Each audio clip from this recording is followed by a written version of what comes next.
everyone, this is Agni again, and I have a new guest for our Breach Ready Dialogues this week. Meet Kevin, and I've known him as a great expert on industrial control systems and OT, cybersecurity as well. So I'm going to ask Kevin to introduce himself. I'm not going to steal your thunder, Kevin. Absolutely. Hi, my name is Kevin Kumpf. I'm currently consulting for several organizations out in the industry. Prior to this, I was with one of the secure mode access vendors that I took the platform from an IT-focused realm into the OT realm where the technology really fit. And it's a pleasure to be here today with you, sir. Thank you. Yeah, actually, the pleasure is mine because OT is an area which the industry doesn't understand that well. Not especially the specialist vendors who are good in cybersecurity in the IT world. And then there is the whole CISO community that we work with. And then there are people on the OT side. The general perception is that OT has too much pushbacks and OT guys feel that IT doesn't understand OT problems. So I think that's where your expertise will help our audience today, especially CISOs and OT experts and all those who are listening in how it is different. So my first question to you is, how are breaches any different on the OT side? What has been your experience with breaches? I come from a long background in OT, director of OT security for Agnidipta for several years, working with Case New Holland, working with almost every vendor you can name out in the industrial control system space, and even medical devices that I've worked on from a probing perspective. So the one thing I have learned is that in IT, the mindset is they're looking for confidentiality, integrity, and availability of the resources. It's the CIA. In the OT side, it's actually AIC, but there's a giant S that's in front of that called safety. And so you have to have the safety, uptime / availability, the integrity, and then the confidentiality, because they don't view the data as critical. What they view as critical, and rightly, is the safety of the human beings in the facilities. In fact, we've seen when sadly a munitions plant went up recently, was this a cyber threat? What happened? When we saw another plant recently here in the US exploded in, I believe it was Pennsylvania, the first thing was there's something cyber related that caused this. So it really is about when you have a breach in OT, people need to understand that human lives and other things can be put on the line. You do have substantial experience in OT, and especially with breaches in OT. Could you name a few which you believe have been impactful and they could have been prevented in some way or the other? Yeah, I will start with some that I have been involved with directly, where I was working at a facility where we had cutting machines on a facility floor. I won't get into deep specifics due to confidentiality, but we had cutting machines on a factory floor. And the systems actually were impacted with malware that was brought in when a vendor did an upgrade from their laptops. Now, what was interesting about this was that we had no way to get the malware off of those systems once it was installed. And that to replace those cutting systems would have cost the company in excess of $500 million. So the only way that we could actually keep them in our facility operating and running was microsegmentation, which is an underused and yet misunderstood area of OT cybersecurity. Another one that I was involved with was a major medical center in the region I live in, and sadly, that brought that facility down to its knees for almost a year. In fact, I got to the point where they were having to use whiteboards and do paper charting again because those systems were affected. And people look and say, okay, that happened at a hospital, those happen often. That is critical infrastructure in our world, and people need to understand that. If I look at one that goes back even further, there's a myriad of breaches that people talk about by name out there. One that comes to mind for me that is not talked about enough is the Norsk Hydro case, where Locker Gogo basically was used to bring the Norwegian aluminum business to its knees. Oh, wow. That is more sophisticated ransomware than NotPetya. It actually was logging users off, changing their passwords, encrypting files on the servers, posting messages on the screens, which, as we've seen in IT, that has been a common attack because it basically comes in through email, and that is where people say IT and OT, that boundary you talked about, how do they get things in? So when you look at breaches that are coming into the OT world, everybody says they start in IT. And for the most part, I'm not going to sit here and say they're right or wrong. This is not a place where you're us versus them. To me, it's really that point of saying, if this is one of the ingress points into the environment, and this is where the boundary really needs to have a working relationship with IT to prevent these, how do we do that more effectively, and what tools do we use? Absolutely. I think the one that you talked about illustrates to the point that organizations at that point in time did not really focus on what you're doing today in terms of figuring out where the attack might come from, and then what it would lead to, what can be done to understand, at least have visibility of what attack can happen, and stuff like that. More importantly, the first reaction that I see, and you talked about microsegmentation also, the first reaction that I see from everyone that's in the news, it says, there has been an unprecedented cyber attack and we have had to shut down our operations, which is really sad, because if you shut down operations, then you are defeating the whole purpose of setting up the digital system. What you really intend to do if you're using microsegmentation is to limit the damage which is outside the critical systems. Do you think something like that? Yeah, I fully agree. I've talked to companies out there and said, what is your first reaction if you find out that there's something going on in OT from a event or incident perspective? And we really have to, even at that level, understand the nomenclature. An event is something that is non-malicious in nature that causes disruption to business operations at its simplest form. And an incident is something malicious in nature. And the only way you truly find that out of what is happening is in an incident, start to formulate the data, start to formulate what is going on, start to engage and try to mitigate and prevent what is going on. But then that's the root cause analysis afterwards of what really happened. And as you're seeing, there's a lot of things out there that were unintentional, like I won't mention the company's name because I'm not here to bash anybody, because I tell every security vendor out there that you are one line of code away or one implementation away from being the next name on that list. And going back prior to early 2025, we had a vendor that was doing an auto update. And that auto update caused massive disruption around the globe. It turns out that if you read some of the groups out there, the Reddit groups or other things where the plant engineers truly talk, you'll find out that update actually had to cause a plant facility to shut down due to safety concerns because they lost visibility into critical systems of safety. So if we take that approach and say, what are we really trying to prevent here? And you have people out there that the first inclination is to say, I'm going to disconnect IT from OT without understanding the cause. A lot of those systems now are monitored by IT. VoIP phones, cameras, other things that are used in OT, many times from security, door access and things, are now run in IT. So to say we're going to segment the networks and basically cut each other off gives you no visibility, gives you no real recourse on how to solve things, and gives you less intel to find that root cause to begin diagnosing and solving. There's another concept that I've heard that I've experienced when I talk to OT experts, is that they talk about a mechanism of fails open, which means if systems fail, you basically now allow everyone to come in. How comfortable are you with that? No, I ask that question often. So when something happens, you fail closed or fail open.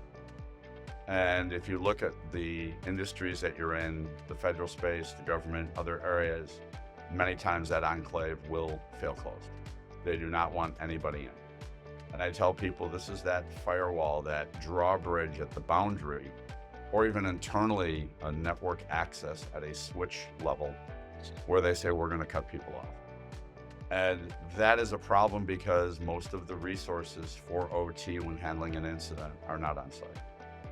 If I look at the facilities and the companies that I've worked with, if you have 10 to 15 plants, let's say, you may have 4 or 5 people that can solve problems. And in fact, when I was at one manufacturer, we had a UPS unit go down at one facility. The engineer that knew how to reset that was covering at another facility almost 5 hours away for another engineer that was on vacation. And the plant with the UPS that went down remained off of line for 3 days because nobody else knew how to reset the unit and had to be on site. And there was no access to do that remotely. So when uptime and availability and basically safety are on the line, if you cut off your access to the outside world, how do you get the resources in to help you? How do you get the boots on the ground there quickly? Yes, yes, and that's a matter. So I think what's going on in my mind, and I think that's what you are alluding to also, is the challenge of fail close and fail open. It's not a simple decision. There are pros and cons on both sides. And most importantly, and if you had microsegmentation and if you've done that limited the breach if you reduce the lateral movement, then maybe you could do some fail open, but otherwise it doesn't make it's dangerous. As you said, plant remain closed for 3 days. Now the question that remains is how acceptable is it and what's the alternative? How does it go around with the leadership who are, let's say, operational leadership who say, okay, it's okay, we'll shut down for 3 days versus no, we cannot shut down for 3 days. Let's pay more and get that engineer in. Yeah, and that's where right now, so the reason I'm consulting right now is I'm actually working with a couple firms where we're designing a platform for this type of situation where you can get engineers and resources in securely in a small form factor device that I could drop in and spin up in less than 15 minutes. And now you can get people in collaborating with OSINT type tools, with an incident response command center, and having access into the environment over the rudimentary protocols. So to that point, if you need to isolate a segment of a network and you need to do that micro segmentation, being able to drop into that area. Because as we've talked about here with the aluminum plants organization, their systems were being encrypted. Their traffic was being monitored. Things in their environment were basically limiting them to what they could do. The only way to unlimit that and to get people in is to have devices that you can place in your environment on a moment's notice with the tools you need to make things happen. That way you can start in that cell. If you look at IT right now and they talk about, is that a critical system or not? People expect email to go offline for certain periods of time. Even you and I here with the meeting software that we use to have this meeting today, that's not expected to be there 24/7, 365. How many times have you gone into a meeting and said it won't start, can't get the link to work, things like that? That's that difference between what is a critical system and what is not. That's where people in their mind need to think about, if I own a plant and I'm operating the plant, what is critical to me? And many times what an OT operator sitting in the plant manager deems as critical is not critical to the people in IT that look and say, that just does this simple rudimentary task.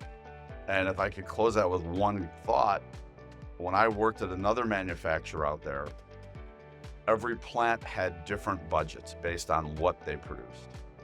And one of the plants was flush with resources to do cybersecurity because they made the big end product. The plant that made the 5-cent widget that made that big product go had no budget for that because it was a plant by plant budget.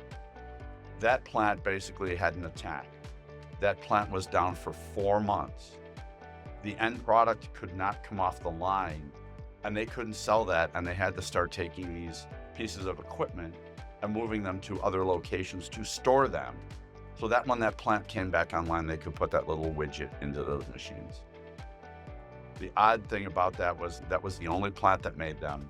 That was a specific, basically, method of doing that. And when they came back up with that facility, they actually had to change the method because by that time, that plant had been down so long. Some of the people that knew the process said, I'm retiring. I'm done. And so when you look at criticality, you have to know your supply chain and you have to know what is truly critical to your environment to continue processing, running, and being efficient. And IT and OT and senior leadership need to be on the same page. So I think you touched upon all those points that we discussed earlier, and all very valid points. And you also touched about decision making, and that it's not easy because, and not many people would understand that. But the question that then props up on my mind is a situation like JLR, as you say, you talked about supply chains. So every manufacturing unit, everyone who has got an OT system has a supply chain that depends on that organization. Almost every, because it's all connected, right? It could be a critical infrastructure, it could be non-critical, or it could be part of a larger organization. It could be pharma, it could be power plant, it could be oil and gas. Everything in the world today will be connected sooner or later. Now, what do the operational people in a plant think about the effect of cyber attacks? How serious is it for them? Does it make them, like it gives CISOs sleepless nights? Does the same thing happen on that side? Does unavailability of a system give them sleepless nights? I'm not even talking about hacking. So there's differences to the lens you're looking through. From the CISO level, you're looking at compliance, you're looking at image, you're looking at dollars and cents of what the breach is going to cost us, even if it's not quote unquote a breach, it's just downtime. From a plant manager perspective, you're looking at uptime, availability, and getting things out the door. From the guy that's working on the plant line at the most functionary level, he understands the stack light or the siren or the buzzer or something in his system that he knows that if that goes off, I have a problem. He's not thinking about, hey, if the malware gets in here, oh my God, what do I do? No, that's not his job. And when you look at IT, the mindset of, you know what, you need to get rid of those Windows XP systems. I even have had people out there still using paper tape. If we got rid of those and we could patch them from IT, we'd be in a better world. And we saw that where all of a sudden we had that auto patch a couple months ago, as we referenced earlier, from a vendor, and it took everything down because they shouldn't have been patching systems. The reason they shouldn't have been patching systems, a lot of these systems are stuck in a steady state of, if you change that, if you update that, if you basically do anything to that, even if you try to reboot, that system may not come back up. It is not the same world where everybody has a backup where they say, hey, it's in the cloud, just like you're sitting home. And you say, oh, don't worry, I took a photo, I loaded it to my Google Drive, and it's safe. I have that forever. There's code that is running in operational facilities that was written 30 plus years ago. The person that wrote it is long gone and retired. Now we're hitting the silver tsunami where people are retiring and nobody knows how to bring that back online. And I had that in a real world example where when I was with Avangrid, is the current name of the entity, but I was over 3 different opcos in the utility sector. And we were sitting down with New York State to go over a GridX exercise, which I helped basically write. And one of the things came up was, in the facilities that we have, who can read the dials and gauges and things like that locally here to keep these systems running and functioning if the critical IT-based system for it goes down. And of the area of one facility I was covering, they had 30 or 40 locations. They had one engineer that was trained in how to read the old technology to ensure that things stayed up. So the people that are on the floor, they can tell the sound of their system. They know that if a light goes off, something is happening and what to start looking at to diagnose and to bring that back up. From a plant manager, he trusts those people that they know their systems. He's in many ways the buffer between the CISO and the C-suite up there that says, you need to patch this. And I have 2 choices here. My budget this year of X dollars allows me to fix a hole in the roof and a hole in the parking lot so OSHA doesn't come in here and give me trouble. Or I can spend that money on what you're doing. And now you have some entity in here that's going to come in here and slap my wrist. Which way do you think he's going to go? He's going to go to fix the OSHA problems because he knows they have the teeth. The CISO person, yeah, thanks for stopping by my plant. You haven't been here if ever. You're not the guy walking in from OSHA that says we have a problem today. That's the lenses you have to look at, is what is everybody's value in the proposition of doing something in any type of event, patching, microsegmentation, know your asset, or anything else we're throwing at them in OT. What is your lens? I think you made very valid points, and I'm going to take up a suggestion on that. What if there was an ability, if you're using microsegmentation, for example, what if there was an ability by which you could put the unpatchable or those systems that you don't want to really patch into bubbles, which allow for... No, that's one of the points of why people are pushing microsegmentation and know your assets. And it's Yes. a hand-in-hand area where I know many individuals out there that I talk to on a daily basis, that their entire job is walking a plant facility after one of these assessment tools to find assets, finds 10 to 15% of them. And you go to a plant manager, so the tool told me I have 200 OT assets here. PLCs, HMIs, RTUs, SCADA devices, you name it, right? And then you start to walk the plant. And I've had to walk the plants, and I love walking the plants. You get to meet the people that are there and understand what they're doing. And you'll find things the size of a cigarette pack zip tied to a rail in a cabinet. You'll find things hidden underneath, basically a wiring rack, literally on the floor underneath it, because that's where somebody put it because they didn't have a long enough cable. And so as you look at these facilities, you'll find out that if I know 15% of my assets, and I think I have 300 assets in the plant, I've gone into somewhere that said, I know I have 500 assets in this facility. By the time we walked out the door, they were at 3,300 and some odd assets. Oh, wow. So now you say microsegmentation. Yes, it's important, but you need to know what is in that bubble. You need to know those assets and what they impact. You need to know what that one component does in that system. I call that the context of breach readiness. If you know your assets, unless you know what you need to put in what bubble, there's not going to be any use of microsegmentation at all. You have to know. Yes. Yep. And it's funny because even at home, there are tools that you can put on your home network that constantly scan. I can tell when my son is walking in the door because all of a sudden it'll say new watch alert for the asset that's on his wrist. I'm not going to name the vendor, the manufacturer. That's not what I'm here for. But you know that something's on your network. In an OT facility, a vendor walks in with a laptop to patch a system. An employee walks in with a USB stick to play music out of a machine. And I've had this incident. You don't know. And in fact, I chased the tail of one of these for 6+ months, where all of a sudden the network would start to go into disruptive states and we couldn't figure it out. And we started to get contention on the network and things shutting down. It turned out that an employee randomly was bringing in a USB stick of music and plugging it into his system.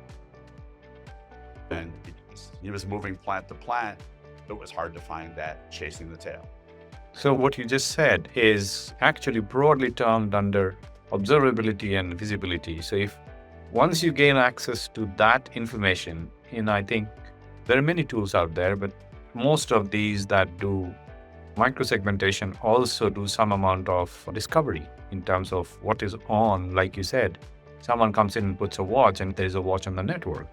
You can't do that to OT traditionally. So No. And that brings me to another topic, and which is identities. Because when you see people talking about non-human identities, they're mostly talking about the cloud. But in reality, there's a whole lot of non-human identities that are out there between PLCs, HMIs, and all those machines which talk to each other. And I don't know if you think that's an area to be concerned about. It is, because one of the things when we talk about CIA versus AIC is confidentiality. And I'll give you a prime example. We have a major manufacturer up here, defense. and they had some data for their new flying systems that was coming out. They had 2 employees that were getting after hours access. They were higher up in the organization. Everybody just thought that, hey, they're in here doing things, but nobody ever put a baseline together. And a couple months later, they resigned. They had taken all the code for the new products out the door with them to a competitor. And there was no baseline. There was no knowing, why is this device connecting in at 2 o'clock in the morning to do this? It's the same with data in the environment and why confidentiality now needs to really matter. Does this system need to be talking to that system? When you plot out building an infrastructure, no matter what it is, you say, what do I need to have connected? And what is the purpose and the flow of information to that connected system? So even when you're home and you put in a new internet router, now everybody in the world says everything in my house can basically breach the internet.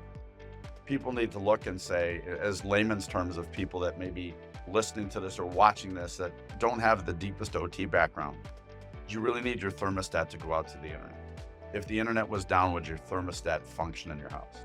Do you really need your fridge to tell you that it is low on milk and that you need to add this to it? There's the critical need, and then there's the nice to have need. And that's the difference we're really talking about here. I do not need my fridge to tell me I'm low on milk today. Okay, that's a nice to have. If you take that to the OT world and you take that mindset into your plants, do I need this packaging system to talk to this production line? Do I need this shipping system over here or this barcode label printer here to basically talk to my HMI? Should they? Could they?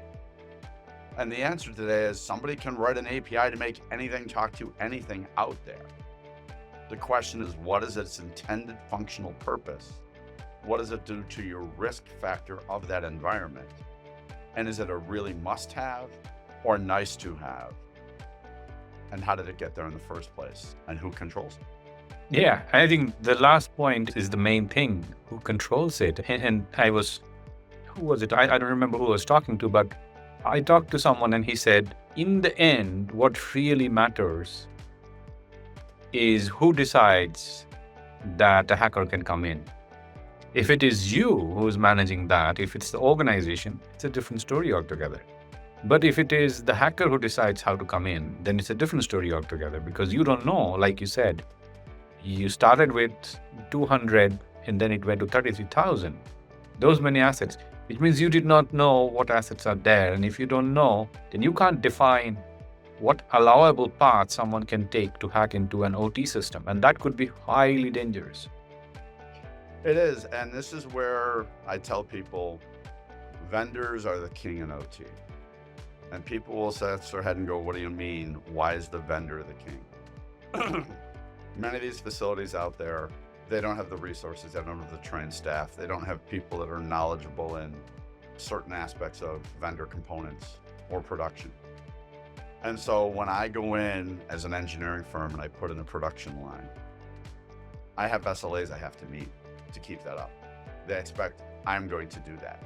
So if I'm going to keep that up, I'm going to put in my simple point product tools of saying, if I need access, here's my access solution. If you're going to hold me to an SLA, then I'm going to do what I need to do. If you're not going to let me do what I need to do, then I'm not going to do this service for you. And the penalties there are, some of the manufacturers I've worked with are $60,000, $70,000 per minute. Yes. That's that uptime and availability. And so really what happens now is the plant operator says, all right, your ball game, your show, you know the penalty if something goes wrong. And so you get systems that are put in place that nobody asks enough questions about. How do you do this? Who has access to it? It used to be in the old days that, okay, I can finitely put it down to 2 IP addresses from here where I know my vendor's going to come in from because they're working from an office. Now people aren't working from an office, they're working from a coffee shop.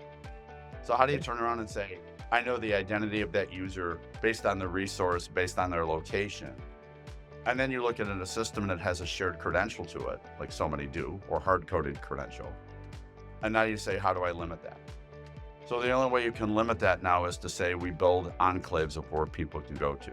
the quote unquote zero trust concept out there.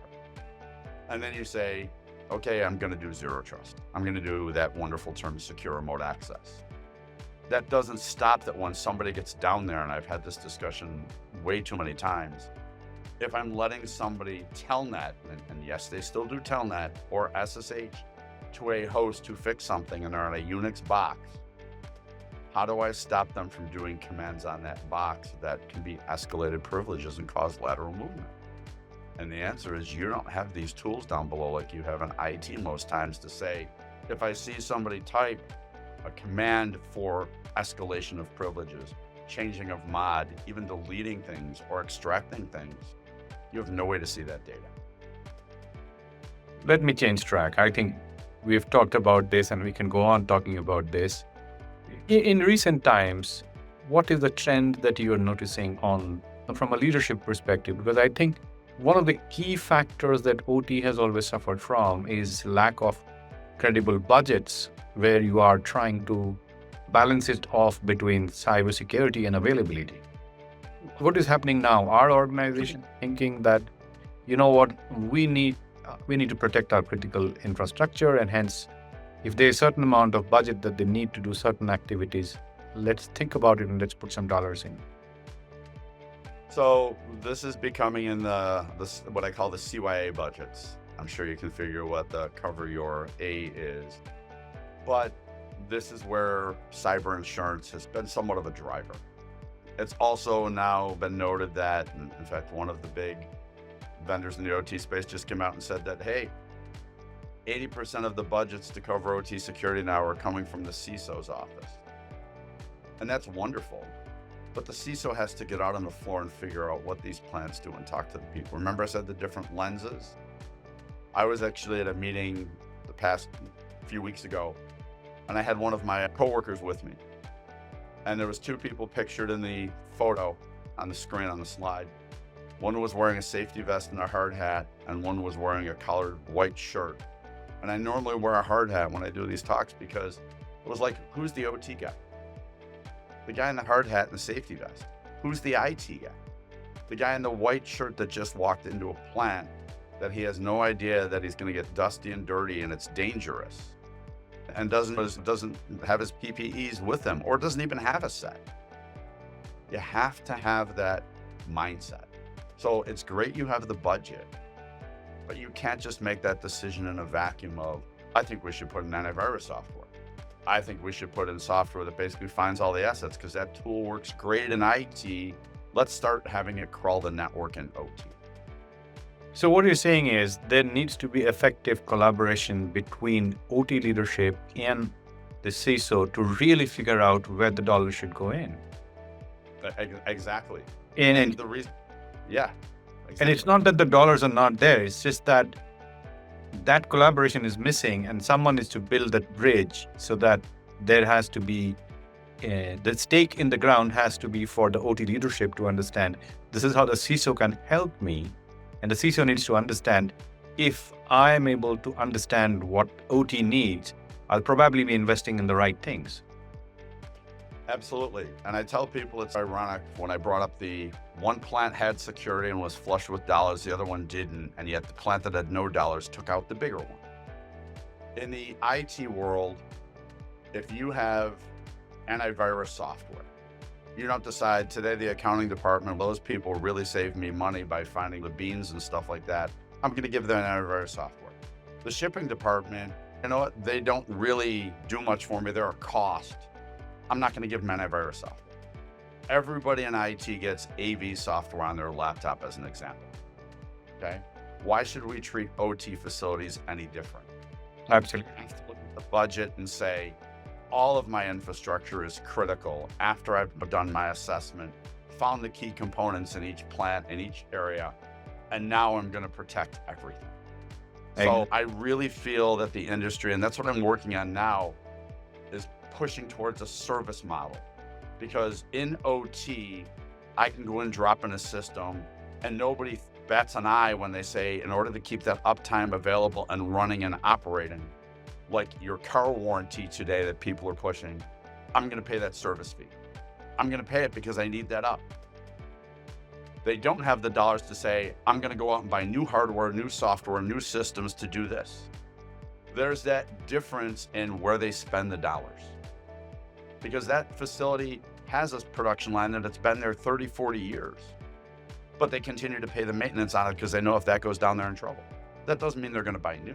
Absolutely. So security now is coming more towards a service mindset of, can you as a vendor own the software, hardware, everything else, and provide this service to all my plants?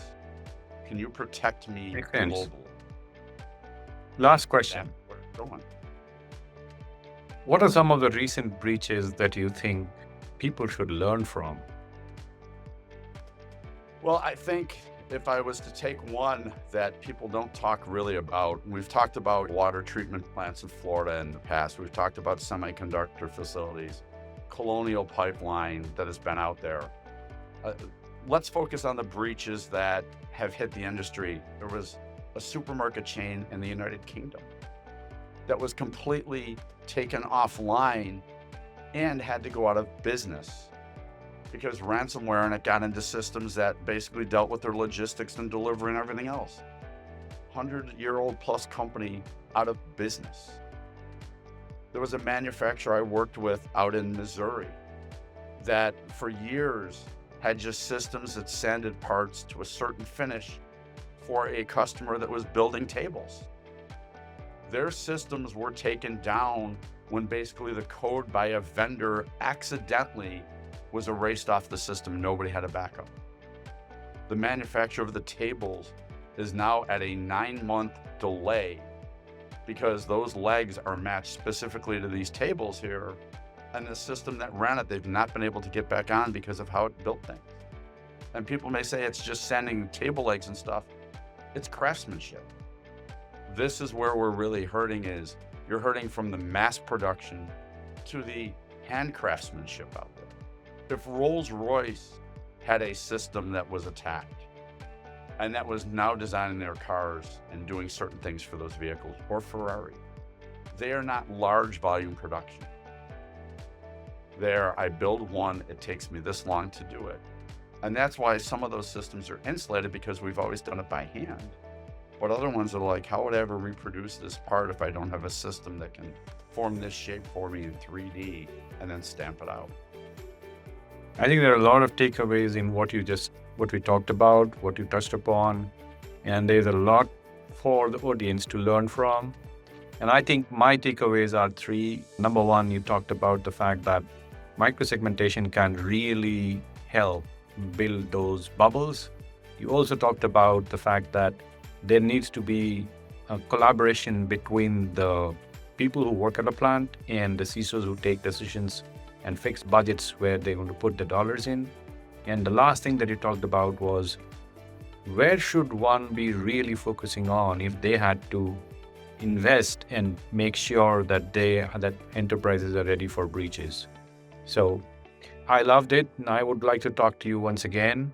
So for now, thank you for being on my Breach Readiness Dialogues. I really loved talking to you. Thank you. It was a pleasure to be here, sir.